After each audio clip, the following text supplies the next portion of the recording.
가장 가까운 사람에게 가장 깊은 상처를 주는 순간이 있습니다. 마음속에 있는 불길을 어떻게 다루느냐에 따라 당신은 누군가의 적이 될 수도 편이 될 수도 있습니다. 가끔은 그런 날이 있습니다. 누군가의 말 한마디에 가슴 깊은 곳에서 화가 솟구칩니다.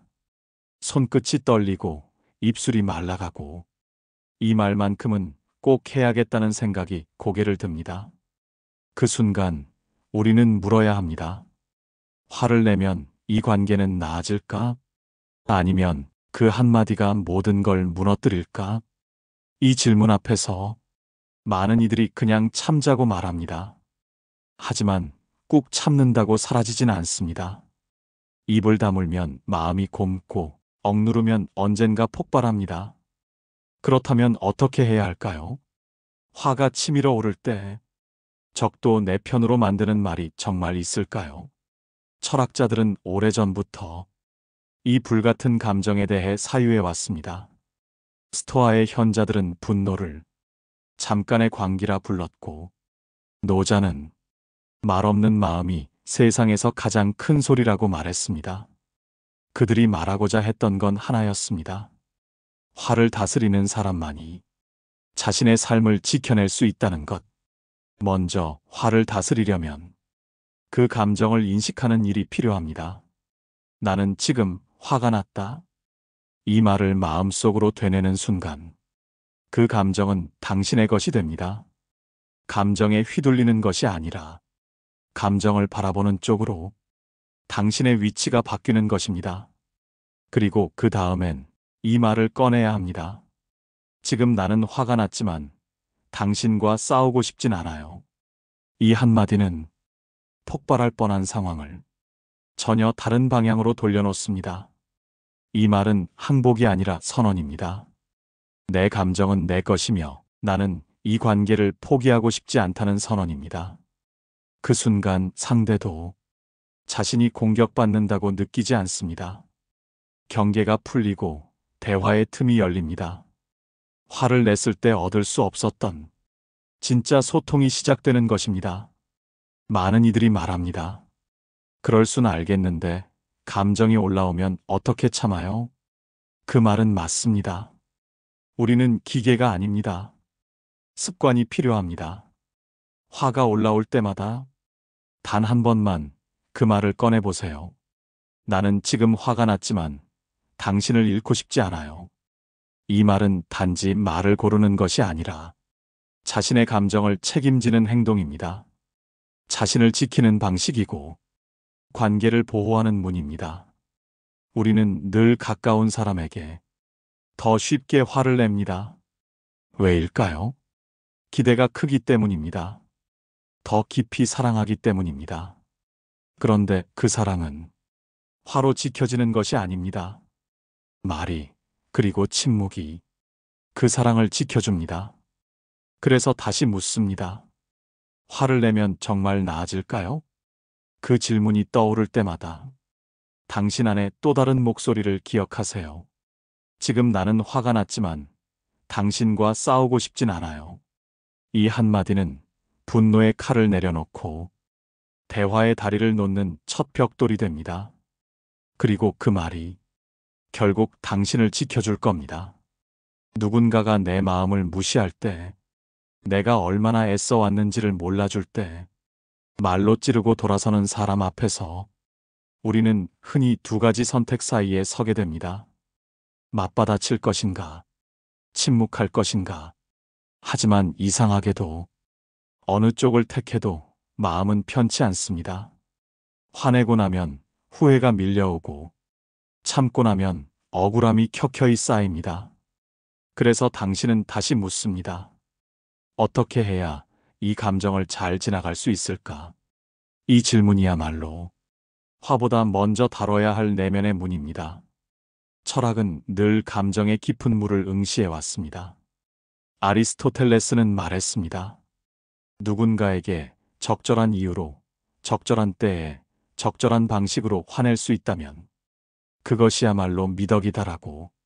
그러니까 화를 참는 것도, 무작정 쏟아내는 것도, 길이 아니라는 뜻입니다. 감정을 알아채고 그 감정에 어울리는 언어와 때를 찾아야 그때야말로 화는 폭탄이 아닌 등불이 됩니다. 지혜로운 말은 불처럼 타오르는 감정 속에서도 길을 냅니다. 내가 이 말을 지금 해야 하나? 지금은 이 사람을 변화시키는 때가 아니라 내가 흔들리지 않아야 할 때가 아닐까? 이런 생각이 스치면 그 말은 이미 당신의 내면을 지켜낸 셈입니다. 감정의 조절은 힘겨운 싸움이 아닙니다. 오히려 작은 알아차림의 반복입니다. 화를 내기 전에 지금 내가 바라는 건 상대의 변화일까? 아니면 나 자신의 표현일까라고 자신에게 묻는 것. 그 질문을 할 수 있는 사람은 자기 감정의 주인이 됩니다. 그리고 주인은 말을 흘리지 않습니다. 말을 고르고 말에 책임을 지며 말로 자신을 다듬습니다. 그때 당신은 깨닫게 될 것입니다. 사람을 바꾸는 건 큰 목소리가 아니라 진심이 담긴 작은 말 한마디라는 것을. 지금 나는 화가 났지만 당신에게 상처 주고 싶진 않아요. 이 말은 적을 무너뜨리는 말이 아니라 적의 마음을 돌아보게 만드는 말입니다. 말은 칼이기도 하지만 물처럼 스며드는 위로가 될 수도 있습니다. 당신의 말은 지금 누구에게 가닿고 있나요? 그 말은 벽을 세우고 있나요? 아니면 다리를 놓고 있나요? 감정을 표현하는 법을 다시 배워야 할 때입니다. 싸우지 않고 무너지지 않고 진심을 전하는 법.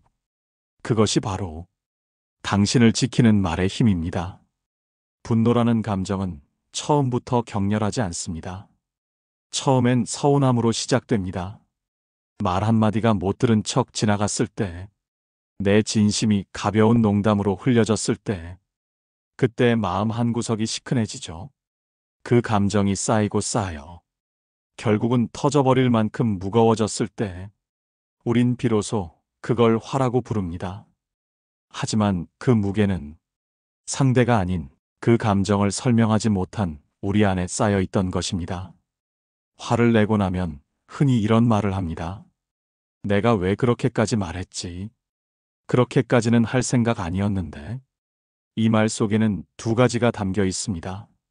말로 감정을 제대로 전하지 못한 후회, 그리고 감정이 감정을 삼켜버린 고통. 이럴 땐 누군가 내 마음을 읽어주길 바랍니다. 하지만 대부분은 그렇지 않죠. 그래서 철학자들은 말합니다. 읽히길 바라기보다 드러낼 수 있는 언어를 길러야 한다고. 노자는 말 없는 말이 가장 강하다고 했지만 그 말 없는 상태까지 도달하려면 먼저 수많은 말을 통과해야 합니다. 그 말들이 어설퍼도 흔들려도 괜찮습니다. 중요한 건 감정의 이름을 붙여보는 것입니다. 지금 난 서운해. 조금 속상했어. 이건 나한텐 중요한 일이야. 이 말들은 격해진 말 대신 상대의 귀를 열어주는 열쇠가 됩니다. 감정을 말로 설명하는 순간 그 감정은 더 이상 주먹이 되지 않습니다. 하지만 우리는 너무 자주 말해 뭐해, 그런 걸로 왜 그래라는 말로 감정을 무시하거나 축소해 왔습니다. 그 말들이 쌓여서 감정은 결국 다른 방식으로 터집니다. 소리로, 눈물로, 혹은 싸움으로. 그러니 이제는 다시 말해보아야 합니다. 그 어떤 말보다 지금 난 상처받았어. 하지만 당신과 싸우고 싶진 않아. 이 말을 꺼낼 수 있는 사람만이 관계를 지켜낼 수 있습니다. 관계란 감정이 맞아떨어지는 게 아니라 감정을 이해하려는 언어가 오가는 것. 그 언어는 거창할 필요 없습니다. 오히려 단순하고 투박하고 조금 어색한 말들이 더 깊이 닿을 수 있습니다. 가끔은 이런 말 하나가 무너진 사이를 다시 잇는 다리가 됩니다. 그땐 나도 지쳐 있었어. 지금은 괜찮아. 이 말을 듣는 순간 사람은 공격받았던 감정에서 이해받는 마음으로 이동합니다. 그리고 그 이동이야말로 우리가 모두 원하는 진짜 변화입니다. 당신의 말은 화의 불씨가 아니라 관계를 살리는 빛이 될 수 있습니다. 감정은 당신이 약해서 생기는 게 아닙니다. 오히려 당신이 누구보다 진심으로 살아가고 있다는 증거입니다. 그러니 그 감정을 해치지 않는 말로 자신을 지켜내세요. 화를 참는 것과 화를 견디는 것은 다릅니다. 참는다는 말엔 억제와 인내가 숨어 있고, 견딘다는 말엔 사유와 성장이 담겨 있습니다. 감정을 눌러두면 언젠가는 터집니다. 하지만 감정을 견디며 바라보면 그 안에서 길이 보이기 시작합니다. 당신은 스스로에게 묻습니다. 왜 이렇게까지 서운했을까? 내 안에 어떤 부분이 상처를 받은 걸까? 이 질문이 시작되는 순간 당신은 더 이상 화의 노예가 아닙니다. 당신은 이제 자기 감정의 안내자가 되어갑니다. 분노는 외부에서 오는 것 같지만 사실은 내 안에 오래 머물던 무언가가 건드려졌을 때 일어납니다. 기대, 애정, 인정받고 싶은 마음. 이 모든 것이 기대대로 되지 않았을 때 우리는 그것을 분노라는 이름으로 표현합니다. 그래서 스토아의 철학자들은 분노는 타인을 향한 것이 아니라 스스로를 향한 실망에서 시작된다고 했습니다. 당신이 가장 화가 났던 순간을 떠올려 보세요. 상대가 잘못해서가 아니라 그 사람이 몰라준 내 마음이 가장 쓰라렸을 것입니다. 이 지점을 이해하는 순간 우리는 화를 쏟기보다 마음을 들여다보는 쪽으로 나아갈 수 있습니다. 그리고 그때 말은 이렇게 바뀝니다. 난 너에게 실망했어가 아니라 난 내 기대가 무너져서 아팠어라고. 이 말은 비난이 아니라 공유이고 분노가 아니라 진심입니다. 말은 같은 뜻이어도 어떤 방식으로 전하느냐에 따라 전혀 다른 문이 열립니다. 하나는 방어와 반격의 문이고 하나는 이해와 회복의 문입니다. 우리는 종종 후자의 문을 두드릴 용기를 잃습니다. 왜냐하면 그 문을 열려면 먼저 나의 아픔을 인정해야 하니까요. 하지만 그 고백이 관계를 살립니다. 화 대신 고백을 선택하는 사람은 관계 속에서 자신을 지키는 방법을 아는 사람입니다. 나는 지금 지쳤고 그래서 쉽게 상처받았어. 이 말 한마디에 담긴 용기는 어떤 고함보다 강합니다. 그리고 이 말이 나오는 순간 상대도 변합니다. 말을 낮추고 마음을 기울입니다. 말은 결국 말하는 이의 마음을 따라 움직입니다. 관계에서 말이란 방패이기도 하고 다리이기도 합니다. 지금 당신의 말은 어떤 쪽을 향하고 있나요? 감정을 부정하지 마세요. 그 감정은 당신의 것이며 당신이 살아있음을 증명하는 신호입니다. 그러니 그 감정과 나란히 걷되 그 감정에 끌려가지 않기를. 당신은 화를 참고 있는 것이 아니라 그 안에서 길을 만들고 있는 중입니다. 가까운 사람일수록 우리는 더 쉽게 상처받습니다. 같은 말도 누가 하느냐에 따라 마음에 박히는 깊이가 달라지죠. 그래서 우리는 때로 가장 사랑하는 이와 가장 많이 다투게 됩니다. 왜 내 마음을 몰라줄까? 어떻게 나한테 그런 말을 하지? 그 질문은 사실 사랑받고 싶은 마음의 또 다른 표현입니다. 그러니 분노는 사랑의 반대가 아니라 때로는 사랑에 뒤집힌 얼굴입니다. 하지만 그 감정을 말로 제대로 표현하지 못하면 사랑은 칼처럼 날이 서고 관계는 점점 멀어집니다.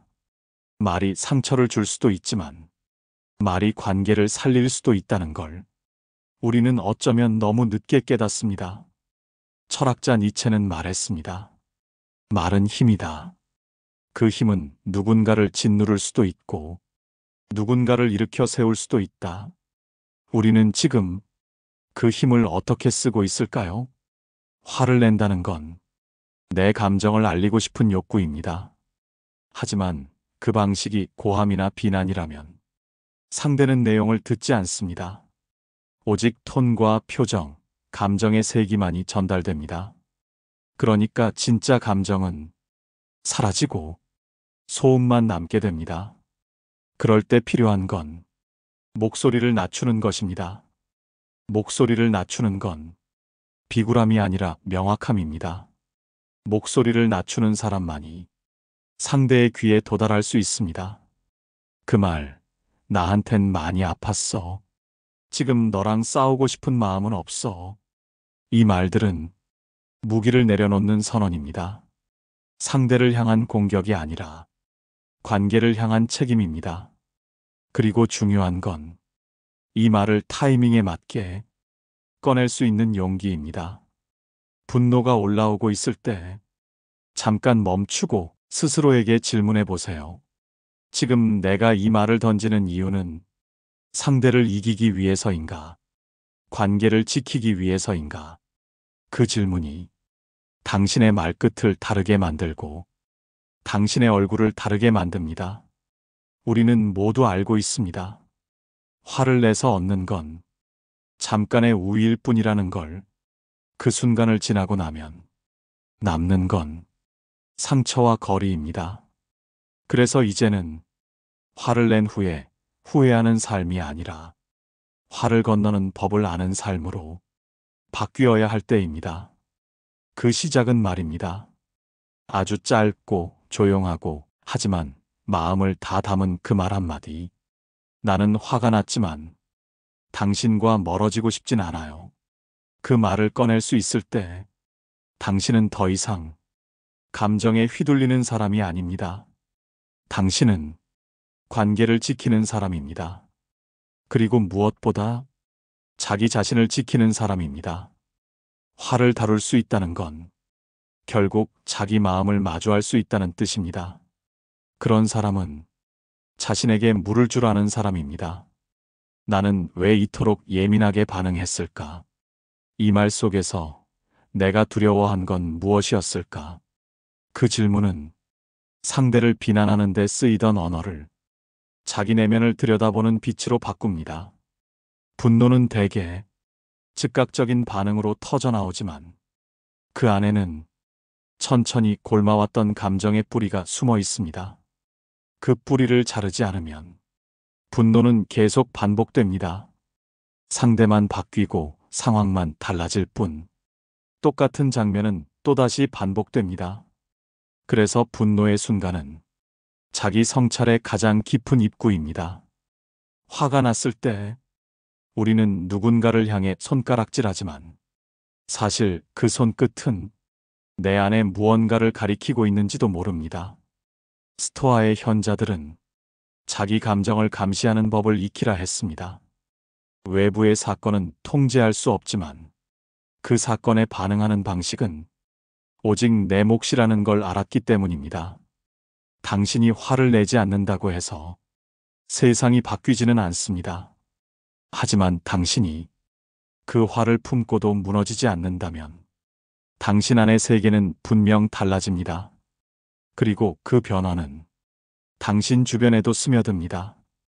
화내는 대신 설명하고 소리 지르는 대신 들으려 하고 상대의 말 속에서 공격보다 의도를 찾으려는 태도. 이런 변화는 작고 느릴지 몰라도 관계의 뿌리를 바꿉니다. 처음엔 어색할 수 있습니다. 그동안 써오던 언어가 몸에 배어 있기 때문입니다. 하지만 한 번이라도 그 흐름을 바꾸는 말을 꺼내보면 당신은 알게 됩니다. 말 하나로 공간이 달라지고 표정 하나로 분위기가 달라진다는 것을. 내가 그렇게 말하니까 나도 서운했어. 하지만 그 얘기를 이렇게 할 수 있어서 다행이야. 이 말은 서로를 향해 닫혀있던 문을 조금씩 열게 만드는 열쇠입니다. 대화를 한다는 건 마음을 여는 훈련이고 화를 견디는 건 존중을 선택하는 연습입니다. 그래서 감정을 억누르지 않되 그 감정을 통해 더 나은 말을 찾는 여정을 시작하는 것.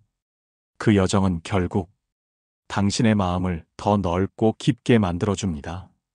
상대를 바꾸려 하지 않아도 당신이 달라지면 세상은 달라집니다. 말 하나로도 당신은 그렇게 자신을 지키고 관계를 살릴 수 있습니다.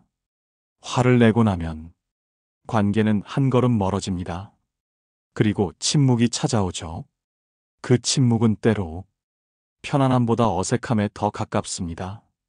서로 말하지 않음으로써 평화를 유지하는 척하지만 사실 그건 고요한 전쟁입니다. 우리는 말하지 않음으로써 스스로를 지키고 있다고 생각하지만 말하지 않음으로써 더 큰 오해와 거리만 쌓아갑니다. 그럴 때 필요한 건 말의 방향을 바꾸는 용기입니다. 왜 그렇게 말했어? 가 아니라 나는 그 말이 아팠어. 너도 나처럼 힘들었니? 라고 물을 수 있는 태도. 이 태도는 비난 대신 대화를 여는 열쇠입니다. 왜냐하면 사람은 공격받는다고 느끼는 순간 이해할 준비를 멈추기 때문입니다. 니체는 인간의 가장 큰 고통이 오해받는 데서 온다고 했습니다. 그리고 가장 큰 위로는 내 말이 잘못 전해진 게 아니구나라는 느낌에서 시작된다고 했죠. 우리는 모두 이해받고 싶고 이야기를 들어주었으면 합니다. 하지만 동시에 누군가의 이야기를 들을 준비는 되어 있지 않은 경우가 많습니다. 그래서 먼저 나부터 말을 바꾸고 마음을 여는 수고를 해야 합니다. 그 말은 어렵지 않습니다. 나도 그 상황에서 당황했어. 그땐 제대로 말하지 못해서 미안했어. 이 짧은 문장들은 이해보다 더 큰 공감을 만들어냅니다. 그리고 그 공감은 상대를 변화시키지 않아도 관계를 회복시킵니다. 우리는 종종 상대를 바꾸는 게 해결이라고 믿습니다. 하지만 진짜 변화는 상대를 바라보는 나의 시선이 달라질 때 시작됩니다. 화를 다룰 줄 안다는 것은 내가 내 감정의 주인이 된다는 뜻이고 그 감정에 휘둘리지 않는 말들을 내 안에서 길러냈다는 뜻입니다. 그리고 그 말들이 쌓일수록 관계는 단단해집니다. 상대도 점점 당신과의 대화에서 편안함을 느끼게 됩니다. 말이란 반복의 예술입니다. 진심 어린 말이 반복되면 그 말은 습관이 되고 습관은 결국 분위기를 만들고 그 분위기는 사람과 사람 사이의 거리를 바꿔놓습니다. 당신이 오늘 꺼낸 말 한마디가 내일의 관계를 결정합니다. 화를 참는 것보다 화가 나기 전에 어떤 말을 꺼내는지가 훨씬 더 중요합니다. 그러니 다시 말해보세요. 나는 내가 소중하고 그래서 이 대화도 중요해. 이 말 하나로 당신은 관계의 끝이 아니라 새로운 시작을 열 수 있습니다. 감정은 순간이지만 그 감정이 남긴 말은 오래갑니다. 특히 분노 속에서 내뱉은 말은 종종 의도보다 더 깊은 상처를 남깁니다. 그 말은 상대의 기억 속에 박혀 오랜 시간 지워지지 않습니다. 그때 너가 한 말, 아직도 잊히지 않아? 이 말은 얼마나 많은 관계 속에서 아직 끝나지 않은 감정의 잔상을 보여줍니다. 그래서 화날 때일수록 말은 더 조심스러워야 합니다. 말은 한번 흘러나오면 되돌릴 수 없기 때문입니다. 철학자 칸트는 말과 행위는 그 사람의 도덕성을 드러내는 거울이라 했습니다. 우리는 말로 자기 삶의 태도를 보여줍니다. 분노 속에서 나오는 말은 당신이 누구인지보다 당신이 무엇을 견디지 못했는지를 말해줍니다. 그렇기에 더더욱 말은 미뤄야 할 때가 있습니다. 감정이 요동칠 때는 말을 멈추고 생각을 불러와야 할 순간입니다. 지금 이 말이 이 상황을 풀 수 있을까? 이 말을 하고 난 뒤 나는 후회하지 않을 수 있을까? 이 질문을 통과한 말만이 진짜 당신의 말입니다. 그리고 그 질문에 답하기 위해선 자신의 마음을 바라보는 훈련이 필요합니다. 그 훈련은 한순간에 이루어지지 않습니다. 작고 반복적인 선택들이 결국 큰 변화를 만들어냅니다. 지금 나는 흥분했지만 잠시 말하지 않겠어. 지금은 답하지 않겠지만 곧 다시 대화하자고 말할 거야. 이런 선택들은 누구에게 보여주기 위한 것이 아니라 당신 자신을 위한 보호입니다. 우리는 감정이란 강을 그냥 건너는 법을 잘 알지 못합니다. 대부분은 떠내려가거나 물을 두려워하며 멈춰서죠. 하지만 감정을 지나간다는 건 그 강에 젖지 않고 건너는 게 아니라 젖음을 받아들이고 그 젖음 속에서도 자기 방향을 잃지 않는 것입니다. 화가 났다는 건 당신이 무언가를 중요하게 여긴다는 증거입니다. 그 감정을 부끄러워하지 마세요. 하지만 그 감정이 당신을 무너뜨리지 않게 하세요. 당신이 화를 다룰 수 있다는 건 그만큼 삶을 섬세하게 느끼고 있다는 뜻이고 그 말 하나, 시선 하나에도 가치를 두고 있다는 증거입니다. 그 마음을 지키기 위해서라도 말을 서두르지 마세요. 말을 천천히 꺼낼 수 있는 사람만이 진짜 관계를 오래 지킬 수 있습니다. 오늘 당신의 말은 누군가에게 기억으로 남을 것입니다.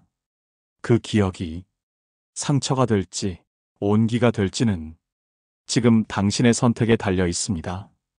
어떤 사람은 말로 벽을 쌓고 어떤 사람은 말로 다리를 놓습니다. 그 차이는 단지 단어의 선택이 아니라 마음을 어떻게 바라보는가에서 생깁니다. 화를 쉽게 내는 사람은 자신을 지키기 위해 먼저 공격하는 경우가 많습니다. 마치 상처받기 전에 방어막을 치듯 거친 말로 먼저 거리두기를 시도하죠. 하지만 그런 말들은 오히려 자신이 얼마나 약한지를 드러내게 됩니다. 소리 지른다고 강해지는 건 아닙니다. 말을 아낄 수 있는 사람이 진짜 강한 사람입니다.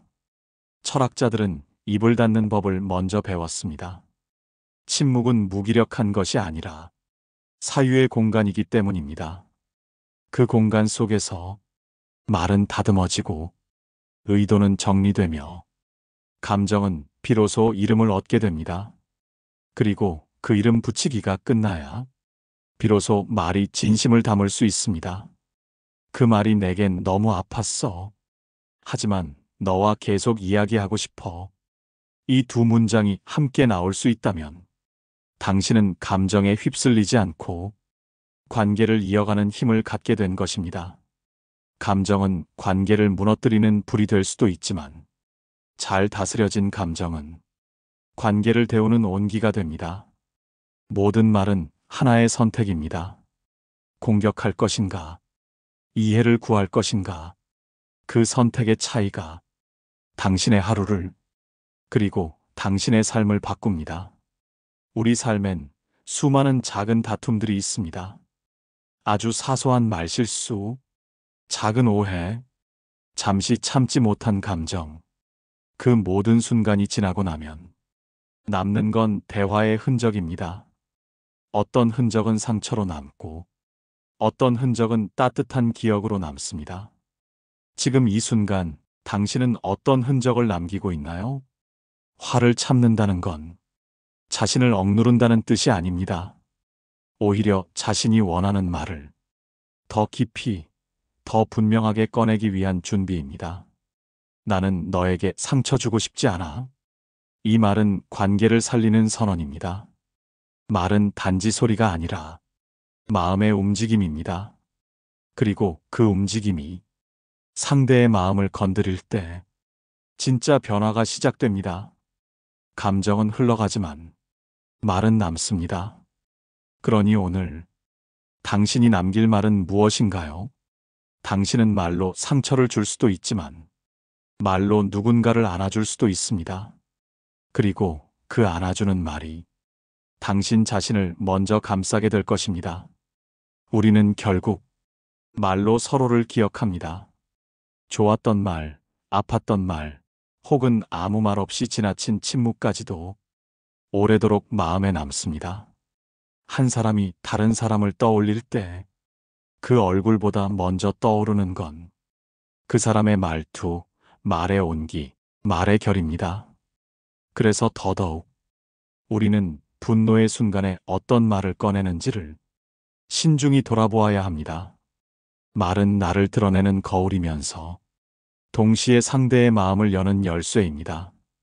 그 열쇠가 거칠면 문이 자물쇠는 더 단단히 잠기고, 그 열쇠가 다정하면 닫힌 문도 천천히 열립니다. 그땐 미안했어. 그 말을 듣고 많이 상처받았지만 나는 너를 여전히 소중하게 생각해. 이 말은 감정을 무너뜨리지 않고 그 감정 위에 다리를 놓는 방식입니다. 지금 우리 사회는 점점 말이 거칠어지고 서로를 향한 이해가 얕아지고 있습니다. 빠르게 반응하고 즉각적으로 감정을 표현하는 데 익숙해진 우리는 그만큼 사이의 깊이를 잃어가고 있죠. 그럴수록 조금은 느리고 조금은 망설이는 말이 필요합니다. 충분히 생각하고 꺼내는 말, 감정을 다루기 위한 언어. 그 언어는 당신을 약하게 보이게 하지 않습니다. 오히려 그 언어를 사용하는 사람이 가장 단단한 사람입니다. 누군가에게 나는 너와 싸우고 싶지 않아라고 말할 수 있는 사람은 자기 안의 분노를 넘어 사랑과 책임으로 나아간 사람입니다.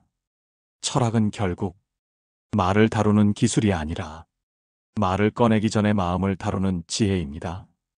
그 지혜는 책에서가 아니라 당신의 하루하루 말 속에서 천천히 길러집니다. 화를 참는 것이 아니라 화를 건너는 것입니다. 그 다리는 언제나 당신의 말에서부터 놓이기 시작합니다.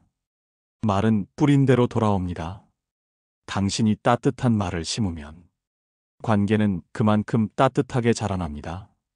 그리고 그 따뜻함이 당신의 삶 전체를 덮게 될 것입니다. 그러니 오늘 감정이 요동치는 그 순간에 이 말을 기억하세요. 나는 지금 화가 나지만 이 관계는 지키고 싶어. 그 한마디가 당신의 하루를, 그리고 당신의 사람들을 지켜줄 것입니다. 이 영상이 마음에 닿았다면 좋아요와 구독은 다음 영상을 준비하는데 큰 힘이 됩니다. 오늘 하루 자신에게 가장 따뜻한 사람이 되어주시길 바랍니다. 감사합니다. 인생지혜였습니다.